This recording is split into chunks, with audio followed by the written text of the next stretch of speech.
everybody, episode 760 of the podcast, Assuming America, the Outdoor Sports Podcast. It is Tuesday, September 5th, 2023. People, I hope everybody's doing well. I hope everybody is having a great day. We got ourselves a jam-packed Tuesday episode of the Aaron-Torres pod. I apologize that I could not get you a Labor Day special. Instead, first episode Tuesday. We'll do another episode tomorrow. But here's what you need to know about today's show. As you can guess, a lot of reaction to week one. Colorado, the stunner against TCU. I told you they could keep it close, but even I didn't see it coming the way that it happened on Saturday in Fort Worth. From there, quick break. We'll talk about LSU, Florida State. Has Florida State arrived? How bad is LSU? What does it mean? And then from there, we will rip through the rest of the busy college football slate, talking North Carolina, Penn State. I thought Texas A&M, we learned something very interesting about. So a busy show, a fun show, quick scheduling note, as I just said. We will have another episode on Wednesday. We traditionally go Monday, Wednesday, Friday. But this week, because of the holiday, we pushed today's show till Tuesday. So Tuesday, Wednesday, Friday, a lot of college football, a lot to get into. Tomorrow's show will obviously. With that said, let's get to the topic of the day. And the topic of the day, listen, I don't think you guys and girls need me to tell you where we're going to start today's Aaron-Torres Sports Podcast. We're going to start with what was one of the most hyped games of week one of the college football season. We are going to start with what was certainly one of the most entertaining games of week one of the college football season. And we're going to start with what I think many deem to be one of the biggest upsets of week one of the college football season. Although if you listen to this show, you know that I did not believe that this was an upset at all. I am, of course, talking about Fort Worth, Texas, Saturday, big noon kickoff. Fox, Gus, Joel, Jenny Klatt are in town to see the reigning national runners-up, the TCU Horned Frogs, take on Coach Prime, Deion Sanders, and Colorado in Coach Prime's debut as a Power 5 head coach. Well, after months of debate and argument and how Coach Prime does it, and he's too honest, he's too blunt, he's too this, he's too that, how is it actually going to look when it takes the field? Well, to be honest, it looked a lot like Jackson State. Coach Prime's team was the better prepared team. Shedeur Sanders was the best quarterback on the field. Travis Hunter was the best player on the field. And in Coach Prime's Colorado debut, the Colorado Buffaloes pulled off the 45-42 upset. You know what time it is, baby. It is prime time. That is right. By the way, we're selling these t-shirts, AaronTorresOnline.com. Link in the show description. If you're watching on YouTube, you saw the shirt. If not, they are fire. Prime time is here, baby, and it is great. But listen, let me even start by saying this. I before we get into all the who, what, when, where, why, I can't take that much credit. I did think Colorado was underrated. I didn't understand why people didn't think it was going to be competitive, but I did not see an outright win coming for Colorado. I think the final score I said was 42-34. TCU would win. Colorado would cover. Colorado was so much more than what even I think even the biggest believers like myself could have expected. Let's start with the positives, and there are so many. And let's start with them. Okay. So first off, Travis Hunter on Saturday just put together what I would deem to be one of the single greatest college football individual performances that I've ever seen, especially for a non-quarterback. As I'm recording, I don't have the exact number of plays that he was on the field, but in 100+ degrees in Texas, he was essentially the single best player on the field every single snap of the game. Played both sides of the football and was dynamic playing both sides of the football, finishing the game as a wide receiver, 11 catches for 119 yards. He also, by the way, had one of the best interceptions I maybe have ever seen, where it looked like I think it was a running back wide open in the flats. He comes out of nowhere, picks it off, reads the quarterback's eyes. So an interception, 119 yards receiving, 11 catches. And here's the crazy part. Couple plays went against him. He had an incredible touchdown catch that was eventually overturned because he was didn't have complete control when he came to the ground. And then there were another one or two big plays where the ball just kind of slipped through his hands. Coach Prime said it at halftime. He said if he makes those two plays, the Heisman is chilling at his house. By the way, late in the game, there was another interception where he jumped the route, had the ball in his hands, and he dropped it. So I bring it up to say one of the most incredible performances, 100 plus 10-degree heat on the field in Texas. And after the game, what did he say? He said, I feel fine. I'm ready to go. I'm ready to play a couple more snaps. So unbelievable performance from him. And it's funny because Coach Prime, like I said, did say at halftime, he said something to the effect of he's chilling at home with the Heisman if he makes those two plays. Well, guess what, Coach Prime? Travis Hunter is very much the Heisman favorite coming out of week one. The one thing I would say, though, if Travis Hunter isn't the favorite coming out of week one, it is because Shedeur Sanders at quarterback just had one of the most incredible week one performances that we have seen in quite some time. And what I will say about Shedeur, I think a couple things about him can be true. I was higher on him than just about anybody. I think for people who didn't do their homework, and we're going to talk about you guys and girls later, for the people who didn't do their homework, they sat there and said, oh, he's the coach's son. He played at the FCS level. He played at Jackson State. He played at an HBCU. You know what I said? I said HBCU, high school, middle school, Pop Warner, whatever. One, he was offered by Alabama coming out of high school, so you know he's pretty good. But to the point that I was about to make, and I tripped over my own words, I don't care if it's high school, junior college, Pop Warner, whatever. Last year, he completed 70% of his passes, 40 touchdowns. I think it was 6 interceptions. You do that at any level of college football, that's going to translate because it means you are accurate, you are poised, you are smart with the football, you take care of it. And that was exactly what we saw on the field on Saturday. I remember an overthrow or two, but I don't really remember a moment where the moment looked too big for Shedeur Sanders. He looked confused, he looked lost, he looked whatever. He was in complete control of the game. Where I give him credit, I think he kind of knows the offensive line is a work in progress. And as Gus and Joel mentioned on the broadcast, like, he gets the ball out quick.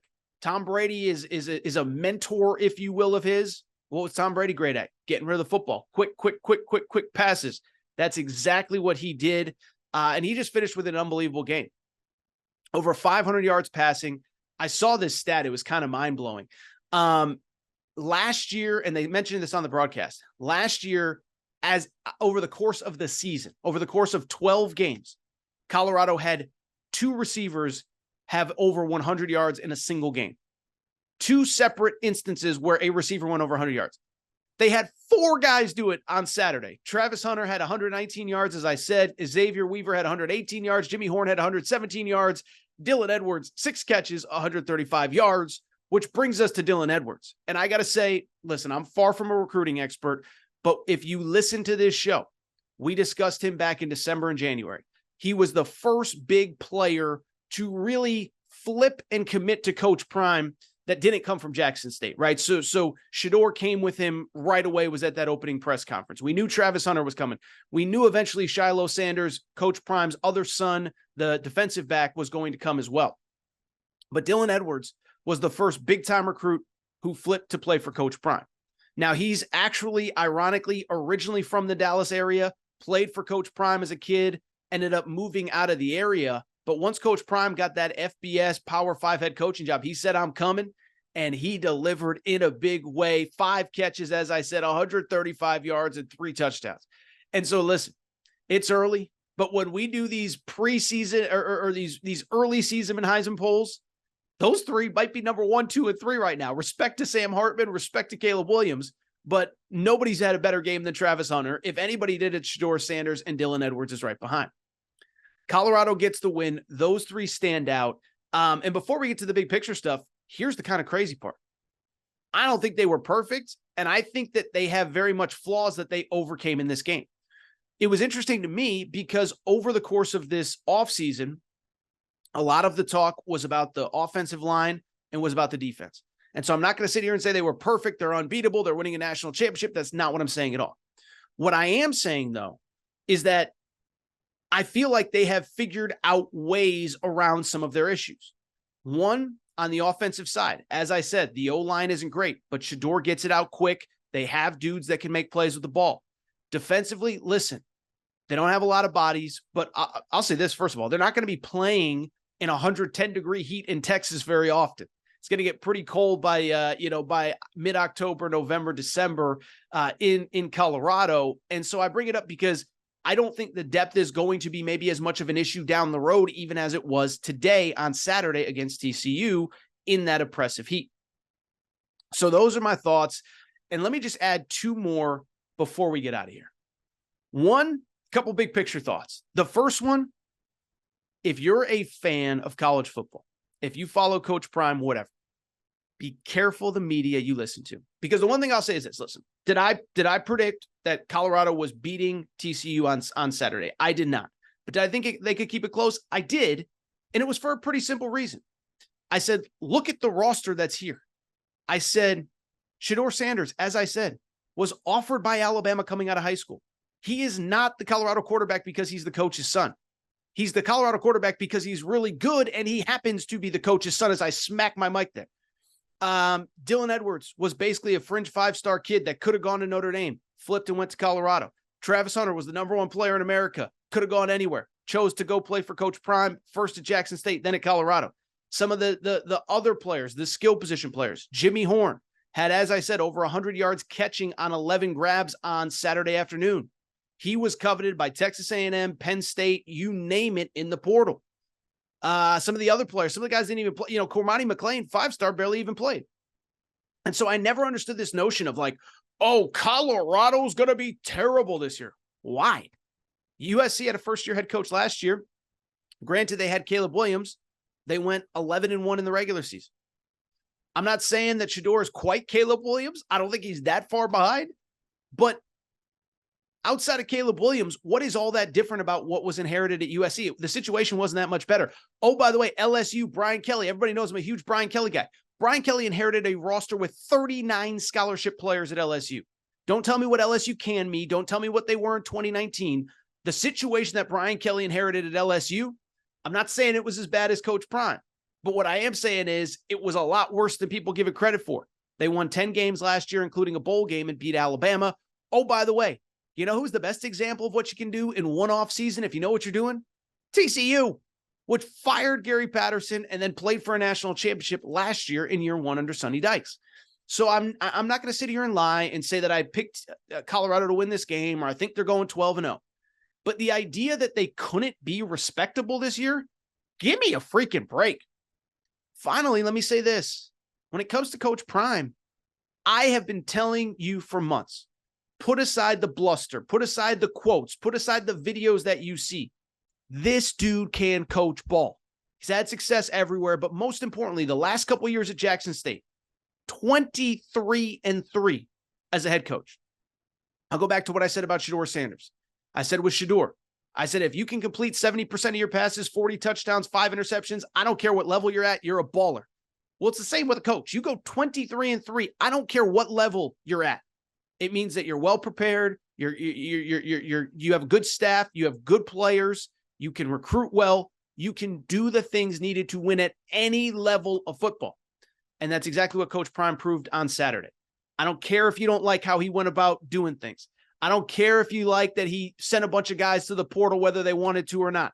This is big boy college football. Things have changed. And as I said, what Coach Prime did, it's the same thing that Lincoln Riley did when he got to USC. It's the same thing that, frankly, Nick Saban and Kirby Smart do at the end of every season. Tell a couple players, hey, you're probably not good enough. The difference is Colorado had a lot more players that simply weren't good enough, had a lot of guys that felt like they were entitled. And unlike Nick Saban, unlike Kirby Smart, unlike any coach in college football, Coach Prime always has a camera in front of his face and advertises it. What the difference between what Coach Prime does and what everybody else does, it's just that he has a camera in front of his face. And so I never bought this narrative that they couldn't be good. And I never bought this narrative that Coach Prime isn't really good. Now, to be blunt, to be fair, is this there's still a lot of steps, right? We know, and even the biggest Coach Prime believer, and I think I'm one of them, they'll tell you there's still work to be done. This isn't a national championship caliber roster, and that's okay. It's year one. This isn't even probably a Pac-12 caliber championship caliber roster in year one, and that's okay. But all of a sudden, you look at that schedule. I don't think they're beating Oregon at Oregon in week 4. They play USC the following week at home, and they end the season at Utah. But other than that, show me the games that they can't win, okay? I'm not saying they will win all of them, but Nebraska next week at home? Did you watch Nebraska on Thursday night? They can't move the football. Jeff Sims Jeff Sims, I don't want to disrespect the kid. I think Colorado, by the way, was an underdog. I expect them to be the favorite by the time the game kicks off. Colorado State, even somebody like USC, I don't necessarily think they'll beat USC, but they can't go score for score with USC the way their defense looked last week in week 1 against San Jose State. Stanford should be a win. Arizona is going to be interesting. Washington State can be a win. Oregon, I just go on to say, you look at every game on their schedule. I think Utah and Oregon are probably a little too physical for him. And I think Caleb Williams is the only quarterback that's definitively better than Shedeur Sanders. So I bring it up to say, Coach Prime told you. He said, we're coming. Well, they're here. And I am so excited to continue to watch this team. As I said, you know what time it is? It is prime time, baby. Grab your gear. Shout out to Coach Prime. I am so impressed with this group. Cannot believe how good they looked. And I'm so fired up because we knew this could potentially happen. And it's exactly what happened on Saturday. Gears. And I want to talk about the game that I think we thought we were going to lead today's show with, because on paper, it was the most marquee matchup of the weekend. And that is, of course, the number 8 Florida State Seminoles against the number 5 LSU Tigers Sunday night in Orlando. If you listen to Friday's show, or if you listen to the college football betting show, I encourage you to do that as well. You know that I actually did have kind of a bold take for this game. I said that I believed that I actually thought that not only was Florida State going to win this game, but I thought they were going to win pretty convincingly. The score that I predicted was a 35-21 final score, Florida State pulling away late. So I'm the guy. I'm the only person I know that picked Florida State to win by double figures. Maybe there were others. I'm not trying to discredit other people. I'm just saying I felt like I had a pretty good feel on this game. I bring it up to say, even as much as I thought Florida State was going to win that game, I did not think we were going to see what we saw and the demolition that we saw on Sunday night in Orlando, as Florida State in complete control for the final 30 minutes of that game. How about this? A 31-0 run in the second half as they beat LSU 45-24 in what was a statement game for this team and this program. And I got to say this, man, listen, you don't want to overreact. You don't want to get too much, but this is the game that, in my opinion, it is unquestioned. After an offseason of how good are they? Do they deserve the hype? Florida State reestablished itself as not only an ACC contender, but I think a national championship contender. And I think they have re-etched themselves as a current college football power, and they will be going forward. Now, in terms of the game, what I will say is a couple things stood out. Really, the reason that I like Florida State to win is because I thought there were two big matchups in their favor. I'm not even an anti-LSU guy, although we'll talk about LSU in a minute. But I said, I think with the Florida State offensive line, I think that Florida State maybe has the best offensive line that LSU will see until they play Alabama in November. Number 1 rush attack last season in the ACC, and I think it's going to wear down LSU late. I also thought Florida State has maybe the most physical, big wide receiver room, maybe in all of college football, even not just on LSU's schedule. And I said a rebuilding LSU secondary, a lot of new names, a lot of new faces. I didn't know how they would handle that either. So if I'm worried that you can't stop the run and I'm worried you can't stop the pass, it could get ugly. But again, I don't know that I necessarily saw it going down quite like this, but it was essentially exactly what happened from the Florida State perspective in the run game. Listen, I don't think it was overwhelming the entire game, but I do think it was pretty overwhelming late, right? Overall, Florida State rushes for like 147 yards, or I think it was somewhere in the 150, 155 yard range, whatever.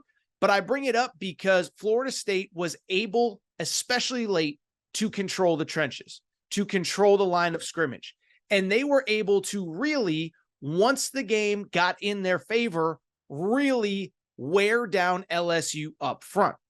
Again, I don't think that's necessarily a surprise because Florida State has a really good offensive line. LSU was missing Mason Smith. Harold Perkins, obviously, many believe was playing out of position. But overall, as I said, Florida State finishes with 135 yards rushing, 2 touchdowns. And really, I thought that last touchdown was the statement of all statements. Florida State gets the ball back. 6 plays, all rushes, run right at LSU, and they put up that last touchdown. At the time, it made it 45-17 before LSU scored a garbage time touchdown. And so I bring it up because Florida State did exactly what we said. Beat you up, controlled the line of scrimmage late, and they did what we told you they were going to do on Friday. It was much the same for the wide receiver room. Listen, again, I'm not perfect. I'm not X's and O's scheme expert guy. But that Florida State wide receiver room is as big and physical and mean as anybody in college football. Keon Coleman, the 6'4" transfer from Michigan State. If you didn't know his name before this game, you do now. 9 catches, 122 yards, 3 touchdowns. Johnny Wilson, 6'7". We talked about him on Friday's show. 7 catches, 104 yards. Jaheim Bell, physical tight end that transferred from South Carolina. 2 catches, 49 yards. Plus he had a rushing touchdown, the bulldozer touchdown late. By the way, we didn't even see the 5-star Hakeem Williams. So I just go on to say that this was how it always could go. And as I said on Saturday, styles make fights. And I felt like the style was a total advantage for Florida State coming into this game. Now, in terms of the bigger picture, I think this is where it gets interesting. Because Florida State, as I said to lead the segment, they were a team that all offseason, it felt like everybody was hyping them. And sometimes this happens. I think this happened with Washington. We'll see if I'm right or wrong. But sometimes Florida State or any team, they have a good end to the season. You kind of know the names coming back, and they get a ton of hype, right? If you know the quarterback, if you know the school, if they have a good end to the season, you're probably going to get hype. That's frankly pretty much what happened with LSU. But from Florida State's perspective, I thought to myself, I said, this team has a chance to actually be special. To be clear, I did pick them to not only win this game, but to win the ACC and make the college football playoff. And it's because of exactly what we saw on Sunday. The bigger picture conversation on Florida State is, I don't think this is a one-off game, and I don't think they're even close to reaching their ceiling. What I love about this team, this is a veteran team that is kind of that old school kind of rebuild. Mike Norvell takes over in the 2020 COVID season, does not go well. Year 2, they finished 5-7, but even in that year 2, they started 0-5, I believe, 0-4, 0-5, and were much better the second half of the year. Miss a bowl game, but then last year, start with the LSU win 10 games, including a bowl game against Oklahoma. So this isn't a one-year flip. It isn't a one-year rebuild. It isn't a million portal kids. By the way, there's nothing wrong with it. I just talked about Coach Prime a minute ago. This is a natural rebuild, and I think they've done as good as anybody in college football with blending veteran experienced guys developed in the program, like their quarterback, Jordan Travis, 3rd-year guy, with transfers. Some of them are in their 2nd or 3rd year. Jared Verse, the defensive end, who would have been a top 10 pick had he decided to go pro last year. Keon Coleman's in his 1st year. Jaheim Bell's in his 1st year. Johnny Wilson came from another stop. So I think they've done as good of a job. The portal is really important, but they're also developing guys within this program. I could not be more impressed with this team. And when you talk about their ceiling for not only this season, but beyond, in this season, I think they're going to be favored in every game going forward, except for the one a couple weeks from now at Clemson. September 23rd, they do play at Clemson. But you look at the rest of the schedule, it is very manageable. First of all, of their 12 games, they had the 1 neutral site game. Then they have 7 at home, only 4 on the road. They're true road games. This is who they have to play on the road this season. They play at Boston College. Well, they just lost to Northern Illinois. They play at Pitt. They play at Wake Forest. They play at a really bad Florida team. So you look at the schedule, it breaks very nicely. By the way, no North Carolina, Miami at home. So you do have to go to Clemson, but I look at this team and I say, even if they don't beat Clemson, they'll be back in the ACC championship game. They would have to potentially play Clemson again. But man, oh man, do things break nicely for this team. I like them a lot this year. But in the bigger picture, I think I like them even more. As I said, I think they are back as a college football power. They have the right coach, and I think, like I said, they have the right foundation. This isn't taking 25 portal guys a year. And again, to be clear, I'm not anti-portal. Love what Deion Sanders did. But at the same time, the foundation, elite high school recruiting, elite development, plugging holes with portal guys. I love everything that this program is about. Could not be more excited to watch Florida State going forward. As I said, I have them in my college football playoff. and I could not be more impressed. From the LSU perspective, boy, oh boy, oh boy, oh boy. Now, I will say, I was somebody that didn't really buy into LSU. If you follow me, if you listen to this show, I picked Alabama to win the West. I picked Alabama to win the SEC. I picked Alabama to make the playoff. But at the same time, I'm not sure that I expected what we saw on Sunday night in Orlando, where it just got so out of hand that, again, like Florida State basically punked them, basically rubbed their dirt in the rubbed their nose in the dirt just to kind of prove it late in the game. And so when I look at this game, what I would say is it was definitely a disappointment. I mean, Brian Kelly said after the game, and I think people get mad at Brian Kelly because he tells you exactly what he feels all the time. But he basically said, I guess we're not the football team that I thought we were. But guess what? They lost week 1 last year and it was okay. But from the LSU perspective, I think the bigger thing to me is this, is that I do think there is an explanation as to why what happened last night happened. And part of it is, again, I think they were just flat out overrated coming into the season. I think they were probably a fringe top 10 team, but I think they're at best the third best team in the SEC. I don't think if it clicks with Texas A&M and Bobby Petrino, we're going to talk about them in a second. Texas A&M has the chance to be really good. If it clicks with Joe Milton, they have a chance to be really good. So the gap between LSU as the third, fourth best, like I don't think there's a big gap. Their schedule is tough. But here is why I believe what we saw on Sunday night happened the way that it did. I believe what we're seeing is an LSU team that not only isn't as good as we thought, they're not as far into their rebuild as a lot of people want them to be. What do I mean by that? I tweeted this out on Sunday night. I said, Mike Norvell's in year 4. He's got a culture. He's got a foundation. He knows the portal. He knows NIL. He knows, he's got it all figured out. Brian Kelly, remember, he took this job in December of 2021. So that's 18 or so months ago, 19, whatever it is. He inherited a program. Remember, the last time LSU played before Brian Kelly took over as the head coach, they played a bowl game with 39 scholarship players, okay? And so in my opinion, I say this all the time, there is a difference between reasons and excuses, okay? Reasons and excuses. An excuse is my dog ate my homework. Couldn't do my homework, my dog ate it. A reason is I didn't do my homework because we had a power outage. My mom's car broke down. Like there are legitimate reasons why you don't show up with your homework done on a Monday morning or on a Tuesday morning or whatever. There's also excuses like my dog ate the homework, whatever.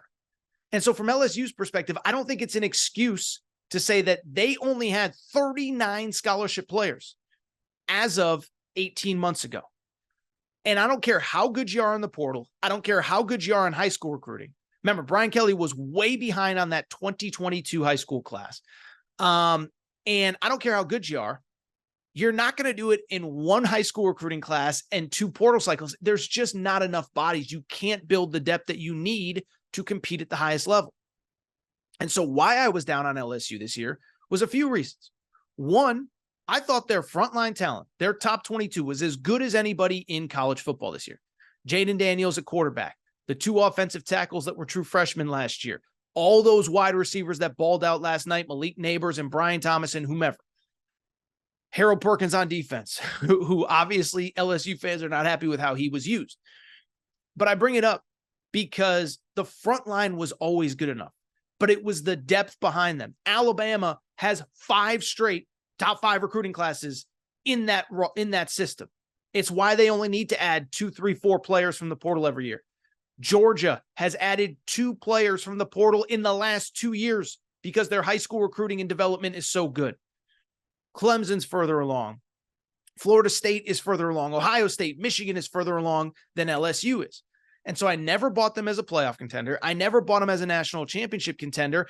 And you know who else I don't think bought them either? Brian Kelly.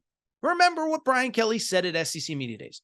Brian Kelly said at SEC Media Days, they asked him about how close he was to Georgia or if they're ready to compete with Georgia. And he said, we'll get there, but we need a few more recruiting classes. And it doesn't matter how good you are in the portal. Doesn't matter. You have to do it in recruiting year after year after year after year after year. The rosters that have been built at Georgia, Ohio State, Michigan, Alabama, the places that I mentioned, It's great recruiting every single year. Then you get them to campus and you develop the crap out of them. It's why I'm not as high on LSU this year. It's why I'm not as high on Tech. Like, you go on and on down the list. I just don't think it's enough time. So I'm excited for LSU. I believe in Brian Kelly, but this always felt like a 9-3-ish type team to me. Good news is they got an elite high school class coming in next year. Good news is they signed an elite high school class last year, and they're always going to do very well in the portal. But this is a process, and just right now, I don't think they're far enough along in the process. Not an excuse for LSU's performance on Sunday night, but I do think it's a reason. Still like LSU. But listen, if you listen to this show, you know I'm not surprised. I'm not surprised. I'm not surprised that things went down the way they did. And I do want to go ahead and wrap with just some thoughts on the rest of week one. There weren't a ton of marquee games outside of the ones that we just discussed. And obviously on the next show, we'll talk about the game that happened Monday night, Clemson-Duke. But I want to go ahead, rip through some of the other stuff that happened in college football. And I do have kind of one more really big picture takeaway from the weekend that was in college football. And it comes from what I think a lot of people would deem to be an unlikely place. That place, beautiful College Station, Texas, where the Texas A&M Aggies hosted the New Mexico Lobos, and Texas A&M won 52-10 as a final score. Now, normally, an SEC team beating a group of 5 team by 1,000,000 points isn't something we would talk about. Georgia did it on Saturday. We're not going to talk much about them. We're not going to talk much about Alabama either. But why we have to talk about this is because it's Texas freaking A&M, and we all watched that offense last year. And so I want to talk a little bit about the game, but one thing really kind of jumped out to me while I was watching that game. And it was this, is that we have spent all offseason talking about the Jimbo Fisher, Bobby Petrino dynamic in one specific way. I think everybody knows Jimbo Fisher was the play caller. The offense was terrible last year. He gave up those duties and hired Bobby Petrino as his offensive coordinator. I bring it up because all offseason, anyone, including myself, I'm guilty as anybody, so I'm not trying to place blame on others. But all offseason, all we talked about was the idea of what happens if it goes wrong? What if the egos get in the way? What if Petrino and Jimbo Fisher can't see eye to eye? So it's only one game. I don't want to overreact, and they will certainly have a much tougher competition coming up starting next week at Miami. But at the same time, I was thinking about this game, and I thought about it from this perspective. What if we have been thinking and talking about the Jimbo Fisher, Bobby Petrino conversation completely wrong for the last 9 months? What if instead of talking about all the negative, what would happen if it goes bad? We never really took the time to consider what if it actually goes well and what it means for Texas A&M. And after Saturday night, I think we have to at least consider that conversation. So let's do it right now. First of all, in terms of the game, Texas A&M looked awesome. By the way, they should look awesome. This isn't like hand them a national championship. That's not what this is about. But at the same time, they've had talent. Talent has never been the issue, but it just hasn't clicked for, you could say for whatever reason, but I think most of us probably think it was Jimbo Fisher, complicated playbook, all that good stuff. Well, Saturday, they looked really, really, really good. Okay. So first of all, just you look at the raw stats, a couple things stand out. One, this was a team that ranked 93rd in total offense last year. They only averaged 361 yards per game, had 411 on Saturday night, and they basically pulled the starters about mid to late third quarter. Beyond that, they had the 84th ranked pass offense last year, averaged just 219 yards per game through the air. Connor Wegman, a very efficient 18 of 23 passing, 236 yards. But again, the goal wasn't for Connor Wegman to put up a bunch of stats and put up 400, 500 yards. He probably could have if they let him stay in the game and let him throw more. And then I think most importantly, or maybe of equal importance, Bobby Petrino has talked all offseason about his whole offense. The offense is nothing special. It's get the ball to your best players and let them make plays. Well, Evan Stewart, the number 1 recruit in the 2022 class at the wide receiver position, last year didn't put up the stats he wanted. There was a lot of talk. Is he frustrated? Could he possibly transfer? Whether that was actually true or not, I don't really believe it was, but 8 catches, 115 yards, 2 touchdowns for Evan Stewart, 6 catches for Noah Thomas, another high-profile wide receiver. And I think most importantly, the most important stat is this. Again, they put up 52 points in a win over, they put up 52 points in a win over New Mexico. If this was Ole Miss, if this was Bama, if this was a lot of other teams, we wouldn't talk about it. But how about this first stat? In 12 games last year, Texas A&M didn't put up more than 40 points in any game. So in game one, under Bobby Petrino as the play call, to put up 52 points was a positive. Remember, this was a team last year, 31 against Sam Houston State, 14 against App State, 17 against Miami. I'm not going to go through the whole schedule. 20 against Bama, 24 against South Carolina, 10 against Auburn. So, by the way, 20 against UMass. So for them to put up 52 points, I think was a totally positive sign going forward. Again, to be clear, don't want to overreact. Don't want to make this into something that it isn't. But you're looking for positives in week one, and this was it. Lastly, let me say this. I was thinking a lot about this, and it goes back to what I said at the beginning. I thought to myself, and I mentioned this, I go on Texags Radio every Thursday morning. Texags Radio, popular radio show for Aggie fans, hosted by David Nuno, good friend of mine, great at what he does. And I mentioned this to him. I said, what if we're thinking about, again, what I said a minute ago, what if we're thinking about the Bobby Petrino, Jimbo Fisher relationship all wrong, right? And what if we're just having the wrong conversation? Because all offseason, all I heard was, what if it doesn't work? Think about everything that's at stake. And we only talked about it from Jimbo Fisher's perspective. If Jimbo Fisher doesn't give up play calling, if he doesn't give up the offense, if he doesn't get more hands off, the offense is going to be a disaster, the team's going to be a disaster, and he's going to get fired. And that's all still true. I'm not denying that. But what I think that a lot of people maybe probably haven't fully conceived or perceived, there's a lot at stake for Bobby Petrino to see this offense have success as well. Like, I think everyone's just like, well, if it doesn't work for Jimbo, he gets fired. And then Petrino goes somewhere else. Well, think about Bobby Petrino. This was a guy. He has coached in the NFL as a head coach. He has coached a Heisman Trophy winner in Lamar Jackson. He has coached a team that was in the top 10 at Arkansas, won big games, won, whatever. You get the point. This was a guy that last year had fallen so far down the totem pole, was coaching at an FCS school. This is a guy that in the wintertime, remember, he just wanted to get back to the FBS level so bad, he took the offensive coordinator job at UNLV. UNLV, he was going to be the offensive coordinator. And so everybody's talked all offseason about what if it doesn't work for Jimbo Fisher? If this doesn't work for Bobby Petrino, this legitimately could be his last chance at big-time big boy college football.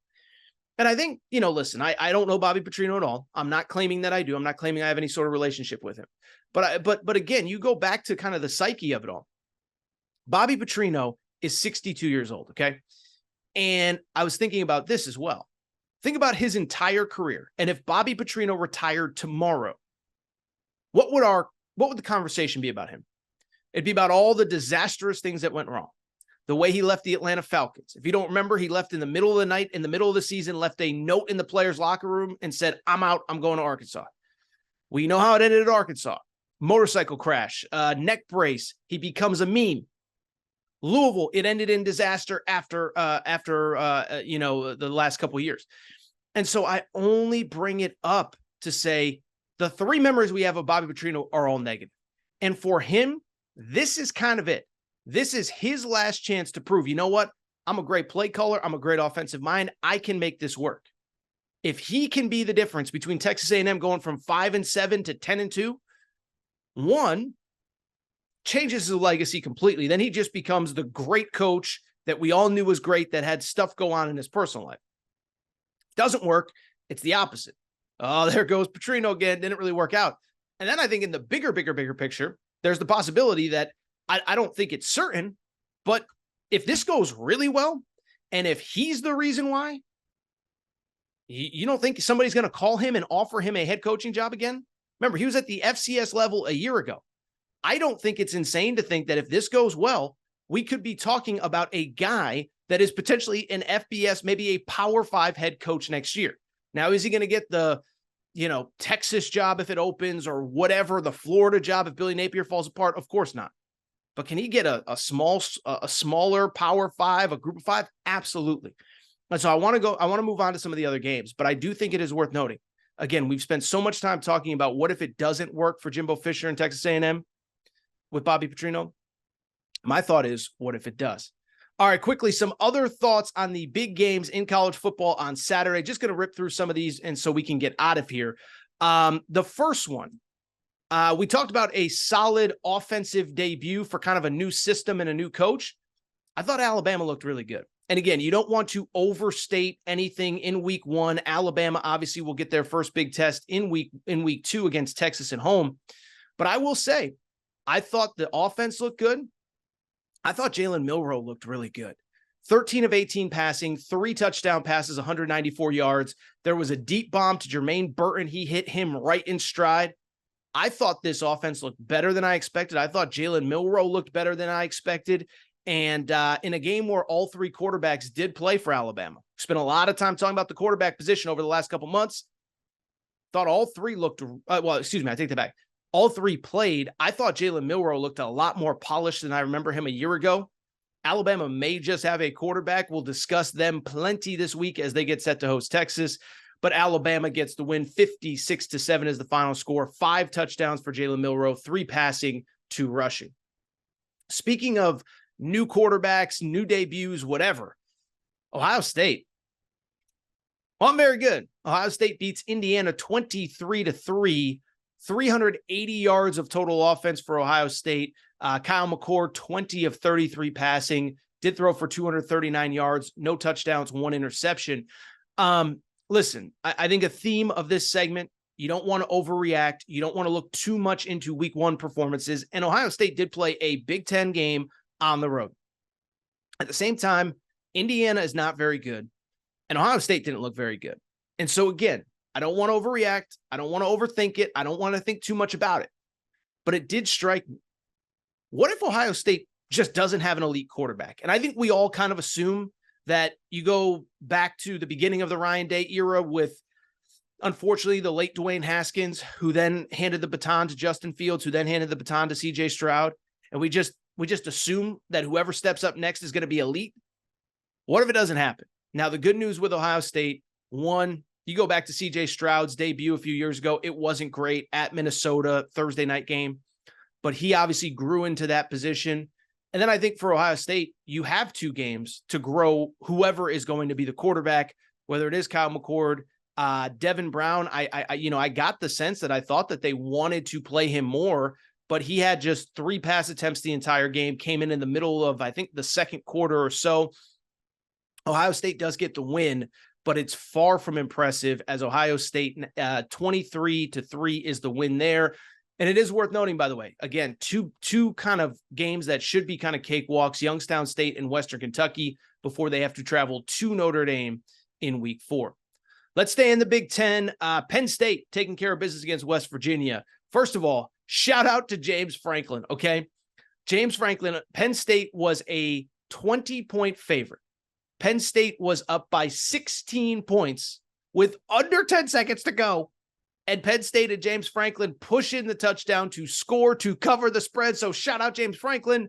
I was obviously on Penn State. Now, I will say that score also pushed the game from an under to an over. So a lot of bettors in a lot of different places either won a ton of money or lost a ton of money because of that. I had a buddy in Vegas who was literally like, the sports book went bananas. Like, people were screaming and yelling and not very happy with James Franklin. I was. Penn State wins 38-15. Listen, the defense was as good as advertised. I actually thought West Virginia showed a little bit more than I was expecting. That quarterback, Garrett Green, I thought played very well. He was very kind of tough and gritty and all that kind of stuff.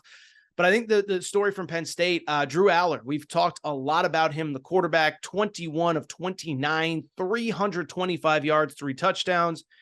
And they're kind of the opposite of Ohio State. We've always kind of been conditioned to think like, oh, Ohio State, they're going to have a great quarterback. And we just discussed the possibility, what if they don't? But then there's the opposite as well at Penn State. We're kind of conditioned that they have kind of this, gritty coach's son, overachiever at quarterback, whether it's Trace McSorley, Matt McGloin back in the day, obviously Sean Clifford for the last 5 years. We've never really had Penn State in the modern era with a dude that's a 5-star that could play anywhere, That's a potential first-round NFL draft pick. So Drew Aller, I thought, had a very good debut. People loved it. Garrett Carr, who works for us at Aaron Torres Media, was at the game. He's a Penn State alum, and he was like gushing about the kid after the game. I can't say that I quite saw what he did, but Penn State gets a very nice win. Excited to continue to watch them progress. And when I say I didn't see it, it was more that there was a bunch of games going on I couldn't watch closely, but I'm not doubting that he did look very good. Speaking of games in that late window, I thought North Carolina looked really good. And maybe South Carolina is just not good. But North Carolina, first of all, I thought Drake May lived up to expectations, 24 of 32. He did have 2 interceptions, but I watched the game kind of closely, and it just felt like both weren't really on him. The second one easily was a tipped pass and shouldn't have been intercepted. It hit the wide receiver right in the hands. But he looked like, to me, what a top 10 NFL draft quarterback should look like. Reminds me a lot of Justin Herbert, that big physical body, 6'4", 6'5", big arm, all that good stuff. North Carolina gets the win. I also thought, by the way, held South Carolina to -2 rushing yards. Now, South Carolina may just stink, and I definitely think that's a possibility. North Carolina may just have some dudes on defense. They finished the game with 9 sacks and 16 TFLs. So part of that's probably on South Carolina's offensive line, but let's give a little credit to North Carolina. I thought North Carolina looked very good, and you talk about a league that is pretty wide open. 5 of their next 6, are at home. This is a team that could get off to a very, very, very hot start. By the way, one last thing on North Carolina. They have a kid, Tez Walker, who's currently in the middle of a dispute with the NCAA. Listen, we can argue whether he should be eligible or not. He's one of these 2-time transfer kids, and they're really kind of trying to make the case that he really deserves this waiver. The NCAA is trying to cut down on the players with a second transfer, basically saying you're not eligible to play. The broadcast went a little bit overboard on it. Listen, I get the kid has an argument. I also get that if we want to slow down this transfer portal stuff in some way, shape, or form, the NCAA's got to draw the line in the sand somewhere. You feel bad for the kid, but I think ultimately, whether he plays or not, we got to calm down on it. Get over it. I'm sorry. He is a 2-time transfer. He didn't have to transfer the first time. He didn't have to transfer the second time. This one's a little bit different. There are some personal issues. His coach did leave, but I'm sorry. I'm kind of over that conversation. Lastly, listen, I thought Tennessee, I'm just going to rip through some other games. I thought Tennessee looked pretty good in what I saw. Now, I am in the middle of this cable dispute with Spectrum, as you heard on Friday show, so I didn't get to watch this one closely. But Tennessee, I thought the D-line actually looked really good. Joe Milton, I thought, looked pretty sharp. I did see one play where literally a ball hit his wide receiver in the hands for a touchdown that got dropped. So I thought Tennessee looked good. I think that's really it from takeaways. Texas State beats Baylor. Dave Aranda, I think it's becoming increasingly clear he won big with Matt Rule's players, and Matt Rule's culture has not gone as well since. We'll see if they bounce back. But yeah, Texas won big, but it wasn't that great. I think that's really it. Yeah, I think it's time for me to get out of here. Enough small talk. Time for me to get out of here. Thank you guys and girls for listening. If you're not subscribed to the Aaron Torres Sports Podcast, please make sure to do so. Apple, Spotify, Amazon Music, Google Music, wherever you listen to podcasts, make sure to subscribe. Also, make sure to rate and review the show. Go ahead, give us a quick 5 stars. Let us know what you like, what you don't like, all that good stuff. Make sure you're following on social media at Aaron_Torres on Twitter, at Aaron Torres Pod on Instagram, Aaron Torres Podcast Questions at gmail.com. Subscribe to the YouTube channel as well. I do think it's time for me to get out of here. Did not mention, by the way, a week ago, we did the Bob Barker memorandum. Should mention the passing of an icon on Friday night, Jimmy Buffett. Listen, I think anybody who knows me, I'm not a huge music guy, but the one thing that struck me about Jimmy Buffett, really a few things, is that whether he actually was the dude that hung out on the beach in flip-flops all day or not, he created a really cool brand around it. I tweeted, when you can make billions with a B off of the concept, I want to hang around the beach, get drunk and do what, hang in Margaritaville, brown eye, the guy is just an icon. And the thing I can say is his music was and is just so happy and brought so many people together. And I went to one of his concerts about 10, 12 years ago. It was so much fun. Everybody was so happy. You know, there's certain music that makes people angry or makes people sad or makes people emotional. Jimmy Buffett's music just made everybody happy. And I think also, the brand that he created, I think he's one of the great brand builders that we've ever seen. I've told this story a few times on Fox Sports Radio, but about 2 or 3 years ago, my wife and I were trying to get away, long weekend, whatever. And I bring it up because we're looking at hotels and what about this one and what about that one? And we saw where we were going. They had a Margaritaville hotel. We're like, well, guess we're staying in Margaritaville. And we had a great time. It was a great hotel, all that good stuff. So yeah, Jimmy Buffett probably deserves a little bit more of a memorandum, but it's a long show. It's Monday. It's a holiday weekend. Don't want to take up too much more of your time, but RIP Jimmy Buffett. I'll be back on Wednesday, new episode. We'll talk Clemson, Duke, and a bunch of other stuff. Hope everybody has a great Labor Day weekend.